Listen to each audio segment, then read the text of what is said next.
Okay, I think everyone's joined us in here. Good evening and welcome, and thank you for joining us for our information session this evening. Our session right now is our Medical Laboratory Science Program info session, and we have a whole host of BCIT people on the panel here tonight who are going to be presenting about the program, and we also have Maninder and Donna who will be in the chat answering questions, Darren who will be posting links, and my name is Erin Ruggieri, and I'm one of the marketing coordinators with BCIT, so I'll be facilitating this evening's session. So again, thank you very much for joining us. Before I get started, I want to go over a few things. One of those being, if you have any questions as we go along, you're welcome to type them into the chat function below. But we do ask that you keep yourself muted and that you also keep your camera off to limit any interference. If we don't get to your question during the presentation, then we will have a portion at the end of the presentation for questions and answers. So you're also welcome to hold your questions until the end as well. Before we go any further, I want to acknowledge the BCIT British Columbia Institute of Technology acknowledges that our campuses are located on the unceded traditional territories of the Coast Salish nations of the Squamish, Tsleil-Waututh, and Musqueam.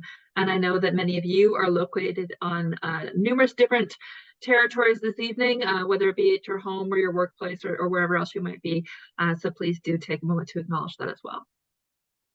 So our agenda for this session, we should only be about 45 minutes long, so not too lengthy. As you might have noticed when you came into this session, there was a little pop-up that said that this session will be recorded.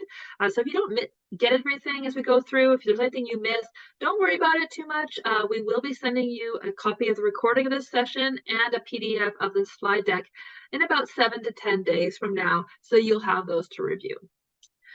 But for tonight, we're going to have our welcome and introductions. That's kind of the part I'm doing right now. And then we're going to do a little poll question to see how much you guys know about MedLab. Don't worry, it's not for marks.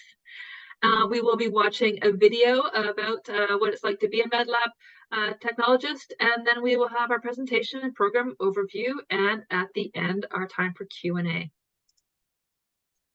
So I'm going to introduce Emily Frawley. She is our faculty member who's going to be speaking tonight for the first portion. And Emily, did you want me to run the poll right now? Yeah, sure, go ahead. Okay. The poll should appear on your screen now.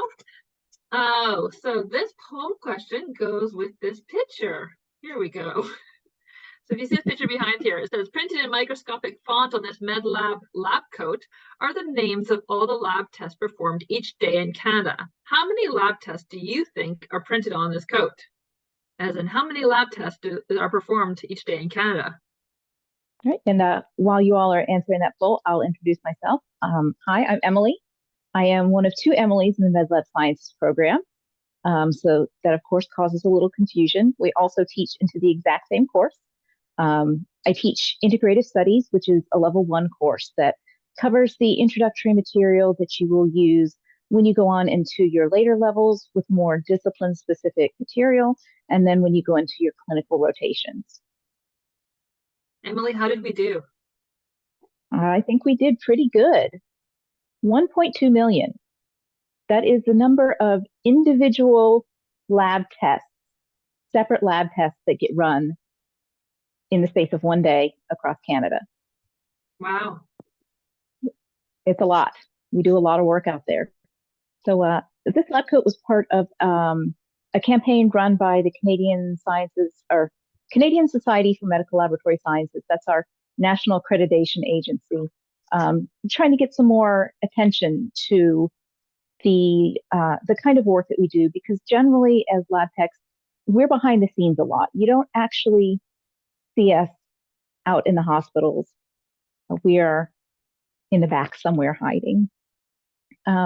Next, we have up a video from WorkSafe BC.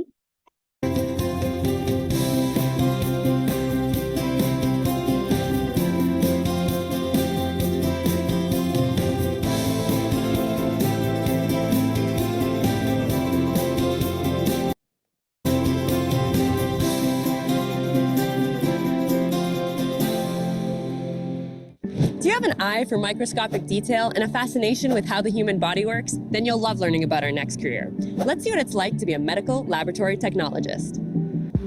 Kyla, thank you so much for having me. Thanks for coming. Let's head to the lab. Let's go. I'm Kyla Sorensen. I'm a medical laboratory technologist at UHNBC in Prince George. Patients need blood products for a variety of reasons. There could be for traumas. There's people that need chronic support for transfusions, like cancer patients. Laboratory testing guides most of the decisions that clinicians make in treating patients. They estimate 75 to 80% of the decisions doctors make for patients are from their blood results, from their lab results. So it's very important for patient care. Kyla, this looks like a pretty big piece of equipment. It is. Tell me a little bit about it. Yeah, this is our chemistry analyzers connected to a robotic line. Okay. And what does it do exactly? It does some sample preparation. You put some tubes in a rack and put it on. It reads the barcodes. It knows who the tests are for, what tests are ordered. It'll spin the samples and send it to the analyzers it needs to go to do the tests that are ordered. Okay. So it can do multiple samples at the same time? Oh, many. Oh. We test between 1,000 and 2,000 chemistry samples a day. Okay, wow. That's super cool. Yeah, and then this is a stat port, so if something's more important than the routines, like for a patient, say an emergency or ICU, you can skip the queue and put it in the stat port. Cool. Yeah. You can get into med lab right out of high school. There's only some high school prerequisites for different science classes, or a lot of people who enter the program have a degree already. When I was younger, I didn't know that lab techs existed, or if I heard of them before, I didn't understand what it was. When I was a lab assistant, I would take blood from patients. I would wonder what the results were and what they meant. I'd be like, oh, how does this correlate to a certain condition? I always wanted to know more. So in there, you'll see a lot of red blood cells and different white blood cells. There's two different kinds in that frame. You see there's one with some kind of speckles and multi-lobe nuclei. Okay. That's a neutrophil that fights bacterial infections. The bigger one? Yes. Okay. With all the different stuff in it. And Yeah. then there's one that's more like a solid circular nucleus. That's a lymphocyte, and that's involved in fighting viral infections and making antibodies. And all the little ones are just normal. Those little tiny flecks are platelets involved in blood clotting. Cool. That's awesome. If someone is hemorrhaging and we prepare blood products, and what we did literally, you can say that it saved their life, because it does. Kyla, thank you so much for showing me around today. Thanks for coming. Once again, I'm Miriam for Career Check, reminding you that this career could be yours.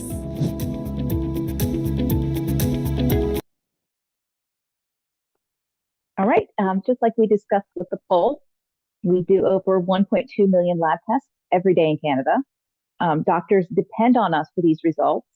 There was a campaign through the CSMLS a couple of years ago, and the slogan was, without us, you're just guessing, which is really quite true.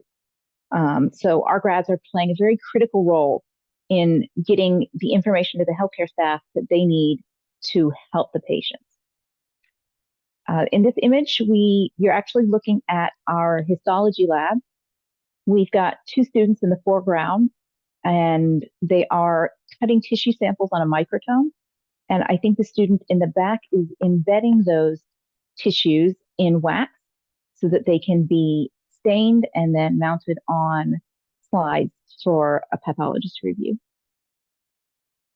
So our program is 2.5 years. It is full-time, and you come out of it with a diploma. All of our lectures and labs are on campus, and we try very hard to give you a solid theoretical and hands-on foundation before you go out into the clinical placement. That placement is 35 weeks long. It's anywhere in BC, so the Lower Mainland. We send students to Interior Health. We send students to Island Health. You are expected to cover your own travel and housing expenses where you are. And unfortunately, they are unpaid, like many clinical placements. Just like many other healthcare fields right now, there is a huge demand. There has been for many years. 100% of our grads are employed. and the industry is hurting for us. I think the last time I checked the PHSA job boards, there were 35 open positions in the Lower Mainland. We graduate 96 students a year, and we cannot keep up with the demand that's out there right now. We have a brand new Health Sciences Center building, which I believe is what you're seeing in Aaron's background. It is really nice. It is brand new, state of the art. We have a lot of great new equipment in it. We are the largest MLT program by far in Canada. I believe the next largest graduates 30 students. We graduate 96. And then we are the second largest program in the School of Health Sciences. Nursing is the only one that beats us out for size. It is hands-on learning. So when you are in the labs and in the lectures, we try and get you as much hands-on experience as we can in a safe environment where nobody's life depends on what you're doing. And then we send you off when you're confident to 35 weeks of clinical experience in various places across British Columbia, Lower Mainland. The clinical practicum can be located at hospitals or at private labs. It is a 35-week multidiscipline placement, so you will be rotating from place to place within whatever location you're sent to. Of course, not every site is going to have every discipline. So in some cases, you may need to go to multiple different sites to get all the material that you need. And shift work is expected as part of that. So you will have some experience doing some evening shifts during your clinical rotation. And again, like I mentioned before, you're responsible for your own transportation and your accommodation while you're on that placement. Career outcome is great. Entry-level techs often work in hospitals or private clinics. If you're in the Lower Mainland, we're referring to life labs there. Working in core labs, doing high-value automated testing. So we are doing hundreds of thousands of samples a day. We require precision, technical skills, analytical thinking, attention to detail. If you're the kind of person that likes to put all of your files in alphabetical order or else, you're one of us. The starting salaries tend to be around $35 an hour. That is going up slightly because there's so much demand. And once you graduate from our program and successfully write the CSMLS National Certification Exam, you can work anywhere in Canada. Some of our graduates have chosen to write the ASCP exam for the US, and you can work in the US with that. It's not just hospitals and private clinics where our students end up. If we go to the next slide, we can see there are a number of other different places. A lot of what you see on here are health systems, so Fraser Health, Vancouver Coastal, Providence, Island Health. Here in the Lower Mainland, we also have a very large Canadian Blood Services lab. Many of our staff and faculty at BCIT are also BCIT grads. There's BC Cancer, and then there are a lot of instrument manufacturers, Beckman Coulter, Roche, Ortho, and all of the instrumentation that we work on in the laboratories also have med techs at those vendors who are doing the upkeep, doing the sales, and all that kind of stuff for those instruments. So there is quite a range of places you could end up. So what we do, there are a number of different disciplines where lab techs end up. Histology is studying tissues. Molecular diagnostics, you might recognize from the PCR COVID testing that everybody knows all about now. Transfusion science is blood banking. So if somebody needs a unit of blood, or you've gone to Canadian Blood Services and you donated it through there, transfusion sciences are the people who handle all of that. Microbiology is studying infections, so bacteria, parasites, and fungal infections. Hematology studies the blood itself. There's a lot of microscope work in hematology looking at blood cells and diagnosing anemias and leukemias and things like that. Clinical chemistry covers a lot of ground. They're going to be looking at analyzing blood samples for things like enzyme levels or cholesterols or electrolytes, that kind of thing. And then IT, quality, leadership, and project management, those are what we call more desk jobs rather than bench jobs, but they're still very important to keeping a lab up and running. So other than in hospitals and private labs, we have graduates in the field as service engineers or application specialists.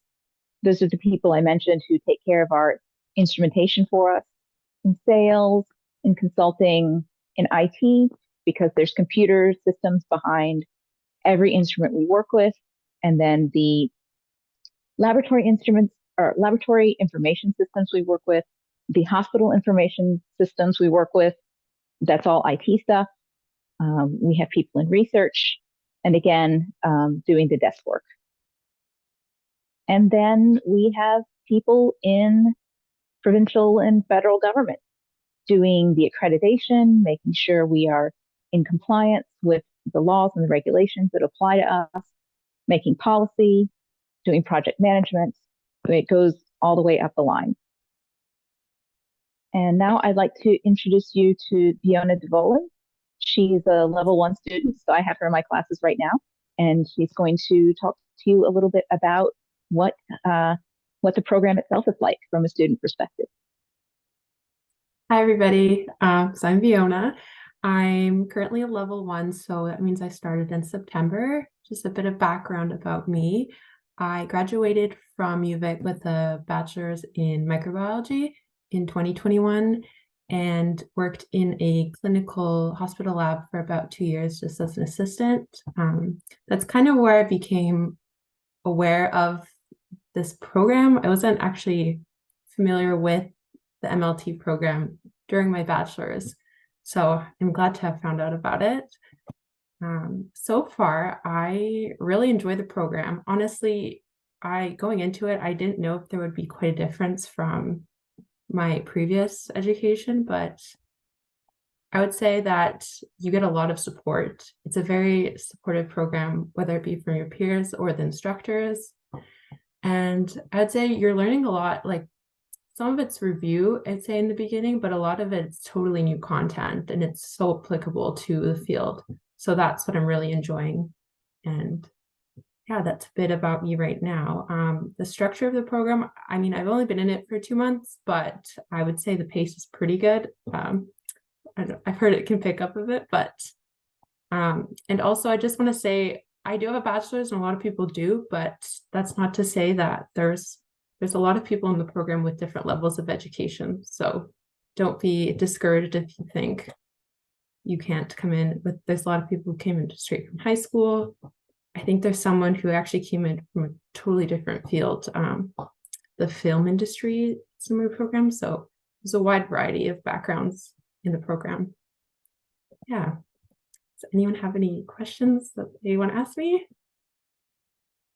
We'll go check at the end, Fiona, and see if there's any Okay. questions specifically for you, because there's a lot going through in the chat right now for different people. Can you tell me kind of, I know you've only been in the program for 2 months, but how important has your peer group been to you? And are the class sizes too big, too small? How's that? Yeah, that's a good question. So like we've said before, it's about 96 people in the program, but we actually are grouped into different sets.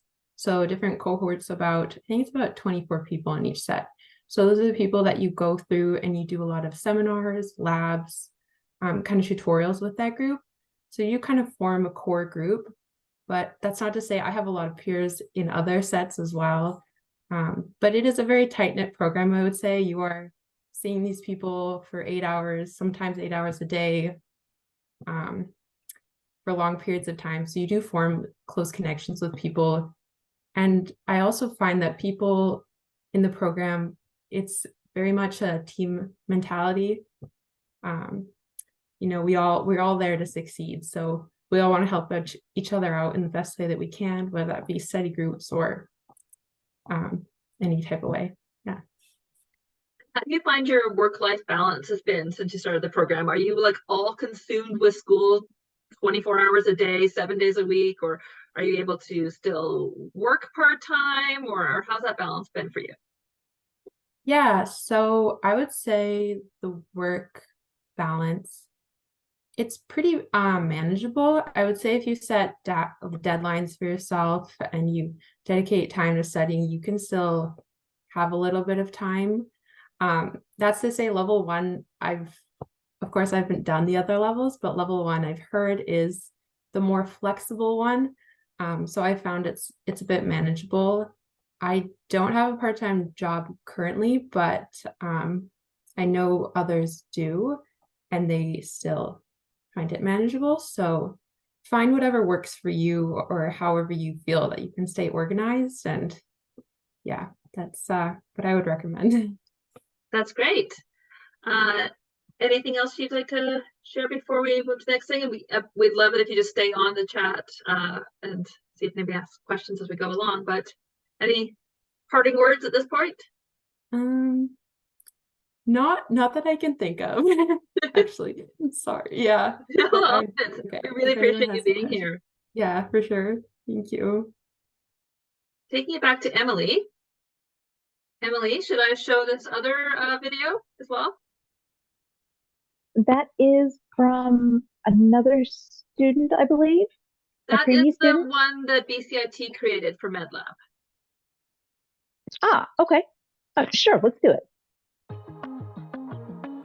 Hi, my name is Satney, and I work in transfusion medicine at St. Paul's Hospital.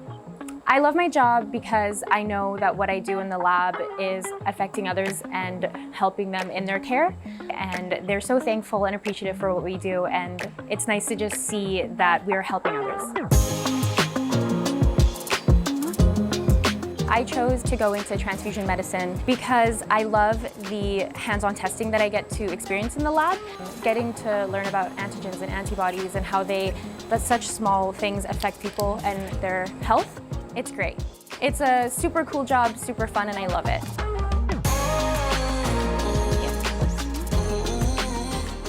The Medical Laboratory Sciences program is a 2.5-year diploma-based program here at BCIT. Students in this program learn chemistry, hematology, microbiology, transfusion science, and histology.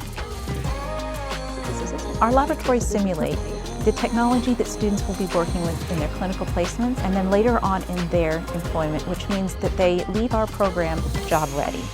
When our students have completed the program, they are qualified to write the National Certification Exam, which makes them eligible to work in hospital labs, private labs like Life Labs, or research labs across Canada. And there's a very high demand for our students. Even though we graduate 96 of them every year, we're still not able to keep up with the job openings in BC. I really like working with my set mates. We're all supportive of each other and we all have the same goals, so we're always there for each other and have each other's back. So since we're with different instructors at different times, we go into smaller groups, and that just really helps build this relationship between all the students and instructors, so they know our strengths and weaknesses, and that's how they help us become better. A huge factor for me was the fact that I could work anywhere in Canada with this license, and there's so many opportunities and jobs out there. It's a great career.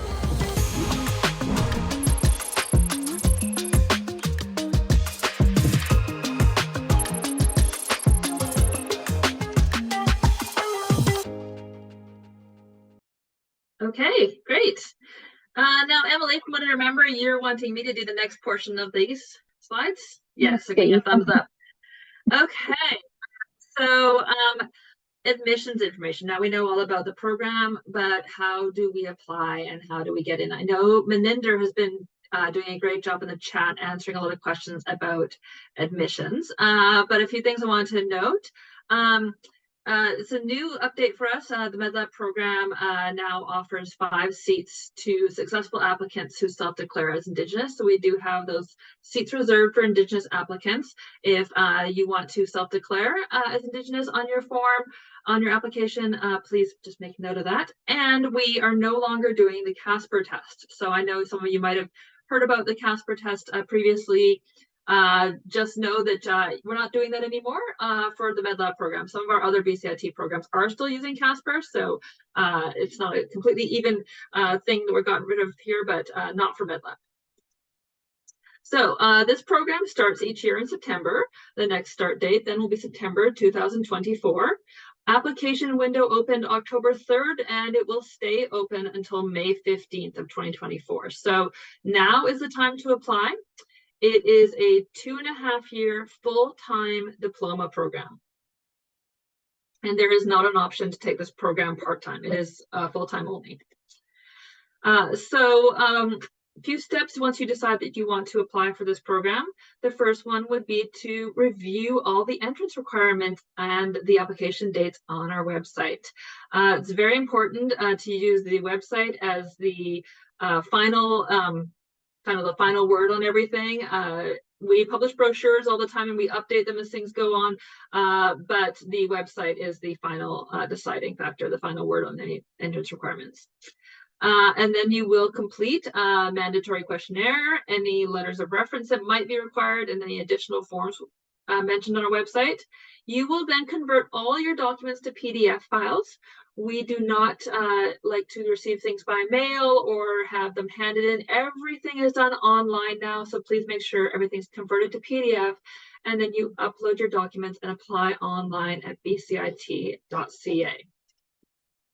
So as I mentioned, the entrance requirements at the moment, you must have English Studies 12 at 73% or the equivalent, and information on that can be found on our website, what we mean by equivalent. Pre-Calculus 12 at 73% or higher. Anatomy and Physiology 12, minimum 73%. Chemistry 12, minimum 73%, and Physics 11 with a minimum 67%.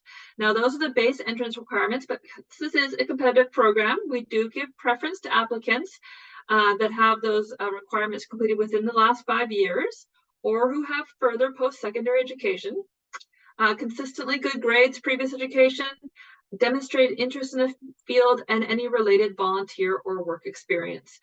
Now, as we mentioned earlier, there are students in the program currently who have degrees. There are students who are straight out of high school, so don't think that you can't get in if you don't have a degree. There are definitely students who come to this program straight out of high school, so we have a variety of experiences within the classroom.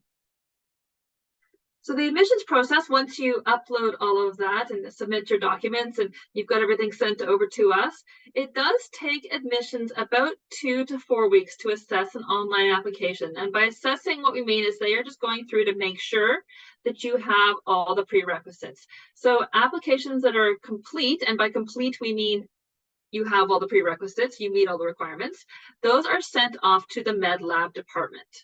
The MedLab department then shortlists and selects applicants after the application deadline date.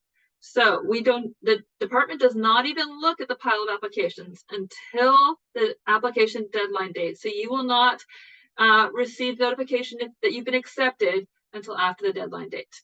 And at that time, admissions will send acceptance letters to those accepted. Within the MedLab community, there are a lot of opportunities for laddering. So you may go into MedLab and choose to stay in one area of MedLab for your whole career, or you may choose to further your education and move into other roles. There is a Bachelor of Medical Laboratory Science program at UBC that I believe you could transfer into, a Bachelor of Health Science at TRU. BCIT also has our Health Leadership Advanced Certificate and a Bachelor of Technology and Technology Management. So if you're interested in that kind of thing, you can definitely research some of those options.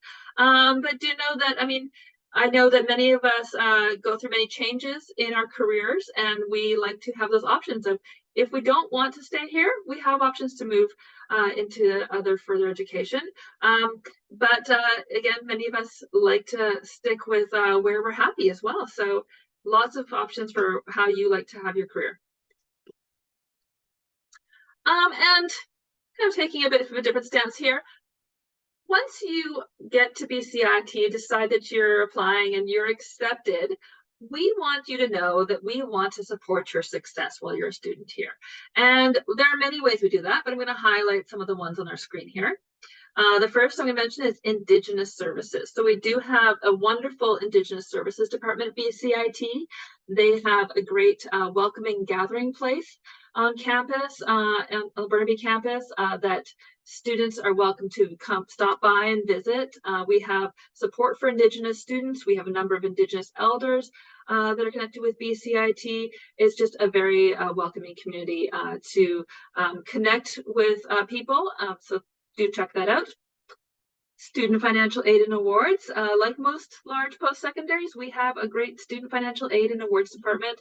They are able to answer all your questions about aid and awards.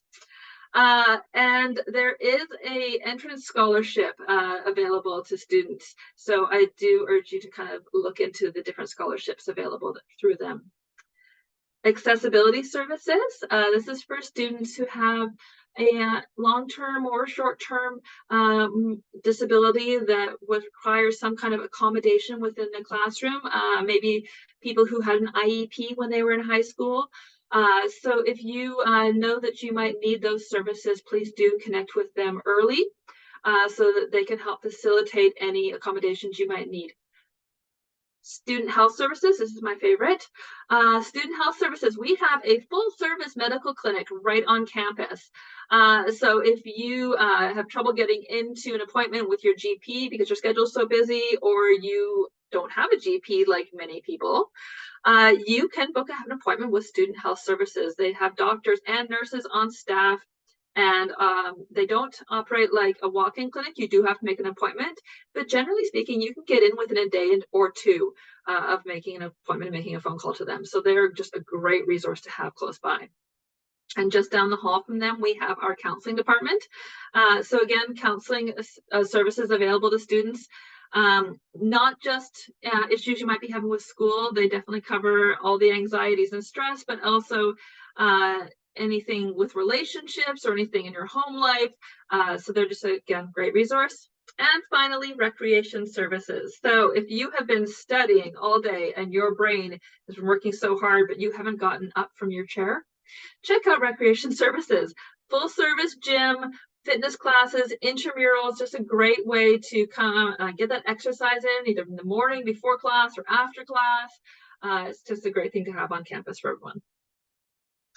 And as I mentioned, Meninder is answering questions in the chat. And Meninder is one of our many program advisors at BCIT. So program advising can support you with the application and admission process. If you have any questions about your application, about your transcripts, about how to apply, about whether or not you think this is the right program for you, you can definitely contact program advising. Their website is there, bcit.ca/advising. And they do have telephone meetings, Zoom, in-person, email. So check out their contact information on that website. And please do keep in touch with us. BCIT is all about connection. We love connecting with our students and with our community. So BCIT Health Sciences, social media. We're on Facebook, Twitter, Instagram, YouTube, TikTok, and LinkedIn, and we would love a follow. We really like to showcase what our students are doing in lab, in class, in clinical, on campus, off campus, upcoming events, cool things our faculty are doing. So we're a great way to kind of see what it's like to be part of the BCIT community. And also lots of ways to learn more about BCIT. We have tours, we have other info sessions. This is the third info session I've run today, but we have info sessions going all week. So we have some tomorrow, Wednesday, and Thursday. So there's lots of different health sciences info sessions to check out if you're interested about other programs or about kind of comparing the different options. And with that, I'm going to go to questions and answers. Now, there's a lot of questions that have already been answered in the chat. So I'm wondering if Meninder, did you want to share anything that you've been seeing a lot of questions about? Yeah, there's been a number of questions regarding meeting the requirements with post-secondary subjects. So for this program, and actually for all BCIT programs, you can use secondary, so high school courses, or post-secondary courses, or a combination of both. And if you're using your post-secondary education to meet the entrance requirements, then you don't need to provide a high school transcript. It's not mandatory because your post-secondary education will suffice. There's been a number of questions regarding the recency requirement. I'm wondering if maybe Donna would like to speak to that a little bit. Sure, thank you, Meninder. It's not a requirement. It's not a hard and fast requirement, but it does impact student success. So if you've completed your prereqs and it was like 10 or 12 years ago, you're probably not going to be positioning yourself best for application to this program. We prefer that you either are within the recency or not far outside of it. We would look at all the applications, all complete applications, but applications with students that are within recency or just very shortly outside of that window would take priority. Thank you, Donna. You're welcome.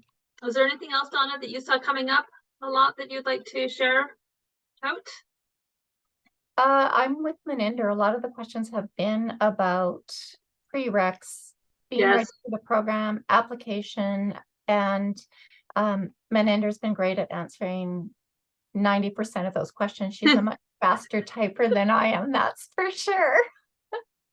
It's practice, Donna. There's one question that was sent to me directly, but I think, oh yeah, she's asked in the main group now as well. Can you explain how the breaks work in this program and when the breaks are? I'm sorry, like, do you mean the between term breaks? Yeah, and if there's a summer break as well? There is. So in the new program MAP, which is what these students would be applying to, which is our intake of 96, which is nice for all of you because that question was asked as well. There's a break between year 1 and year 2, and that would be the summer break. So level 1 and level 2 would be year 1, level 2 and level 3 would be year 2. So there is that summer student break between the first and the second year. After a student enters the second year, it's pretty much straight through until the end of their clinical practicum. There is a 2-week break after they finish their didactic in level 4 before they go on to their clinical in level 5. But that break at the end of that second year is only 2 weeks long. Are we doing MMI still, Donna? Yes, we do. And I saw that question pop up there. What do we expect during the MMI interview process if you're shortlisted? That's a really good question. And we don't tell you. That's the secret society interview. So we don't publicize that. But what I can say generally is that we are looking for the skills in students that will make you successful in this career. So if you look on our website and pay attention to what it says for a student entering this program, what qualities would make that student a good candidate for this program, a successful candidate? And if you think about those things, you can probably get a sense of what that multiple mini interview will be looking for. The other thing, which is not part of the multiple mini interview that I'd like to just put out there, is that one of the qualities we're looking for is visual acuity. These are physical sort of requirements. You have to stand for long periods of time. So if you're, if you have difficulty with those sorts of things, that should be something you might want to consider. And you can have a look on the website. There is a program requirements form, and that'll give you a real sense for those types of things if that's something that you want to investigate on your own. Erin, I'm just going to address a question I've seen a couple of times regarding assessment exams. So we do offer assessment exams for every particular requirement for this program. And there is information, I did put the link in, I'll put it in again, where you can go and get more information on the assessment exams, and they'll give you an idea of what's covered. They don't necessarily provide any study materials, because an assessment exam is an exam that you're writing to demonstrate that you understand the material. Now, if it's going to take you a month or so to practice and review the material, maybe instead of an assessment exam, you may want to take an online course that many of the BC high school, there's online high schools throughout BC, every community has them. And these are accredited online courses that you can take. And oftentimes you can do them at your own pace. So you can work at the course, by doing assignments, a midterm exam and a final exam. And I always just tell students, it's one way to set yourself up for success, because in the assessment exams, you do have to get the grade that we've listed as the minimum grade. The assessment test covers the entire material. It's not just a summary of the material, it's very comprehensive. Andrew, there's a question in the chat about the TOEFL or IELTS from Chelsea. So we do accept, in place of English 12, the TOEFL, IELTS, there's an exam called Duolingo, which we initially only accepted for international students, but now it will be accepted across the board. We have introduced some new English language categories. It appears that things are quite different, but in many respects, they're the same. But there is one great advantage now, or I should say a benefit to students, is that we no longer look for 2 years of education in an English-speaking country. So you can use an English Studies 12 or English First Peoples 12 course to fulfill that requirement, or do one of the tests such as IELTS, TOEFL, Duolingo. I'll once again put the link in here where it tells you what test score you need and the base scores you need in each level as well. Thank you. And I go to the next slide here. I know that there's been a lot of questions in the chat, and I know that we answered a lot tonight, but we probably missed some, and it might have been hard for you to track the answer in the chat format. So if you have any follow-up questions, if there's anything we didn't get to, here are 2 very valuable email addresses.